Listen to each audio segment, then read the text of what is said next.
సింహరాశి వారు. ఈ సింహరాశి వారికి ఈ వారంలో మొత్తం 4 గ్రహాలు అనుకూలంగా ఉన్నాయి. మంచి ఫలితాలను, లాభాలను అందుకుంటారు. షష్టంలో బుధ సంచారం వల్ల మీ మాటల వల్ల వ్యాపార అభివృద్ధి జరుగుతుంది. స్థిరాస్తుల నుంచి లాభాలు అందుకుంటారు. వృత్తి ఉద్యోగ వ్యాపారాల్లో మంచి అభివృద్ధిని, ఆదాయాన్ని ఆశిస్తారు, అందుకుంటారు. షష్టంలో కుజ సంచారం వల్ల గట్టి పోటీని ఎదుర్కొని విజయం సాధిస్తారు. రియల్ ఎస్టేట్ రంగంలో మంచి లాభాలకు అవకాశం ఉంది. కొన్ని వివాదాలను కూడా పరిష్కరించుకుంటారు. భూవాహన లాభాలు అందుకుంటారు. లాభంలో గురువు సంచరిస్తున్నాడు. ఆలోచనలు కలిసి వస్తాయి. సంతాన విషయంలో శుభవార్తలు అందుకుంటారు. విద్యార్థులకు మంచి ఫలితాలు అందే పరిస్థితి ఉంది. అనుకోకుండా ఒక కార్యక్రమంలో పాల్గొని మంచి పేరు ప్రఖ్యాతులు తెచ్చుకుంటారు. షష్టంలో రవి సంచారం వల్ల గట్టి పోటీని ఎదుర్కొని విజయం సాధిస్తారు. అధికారుల అండదండలు మీకు పుష్కలంగా లభిస్తుంది. తండ్రి సహకారంతో కూడా ఆనందంగా ఉంటారు. అష్టంలో శని సంచారం వల్ల ఒక విషయంలో మీరు వెనకడుగు వేస్తారు. జీవిత భాగస్వామితో కానీ, వ్యాపార భాగస్వామితో కానీ మనస్పర్ధలు, అనారోగ్య సమస్యలు కనిపిస్తున్నాయి.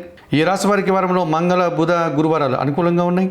దానాలు ఇచ్చేటువంటి క్రమంలో శనివారం రోజు వయోవృద్ధులకు నల్లద్రాక్ష కానీ, నేరేడు పళ్ళను కానీ దానం చేయండి. స్తోత్ర పారాయణ విషయంలో సుందరకాండ పారాయణం చేయండి. ఆలయ సందర్శన కార్యక్రమంలో భాగంగా సింహరాశి వారు ఆంజనేయ స్వామిని సందర్శించి నమస్కరించుకోవడం వల్ల మరింతగా మంచి ఫలితాలను పొందగలరు.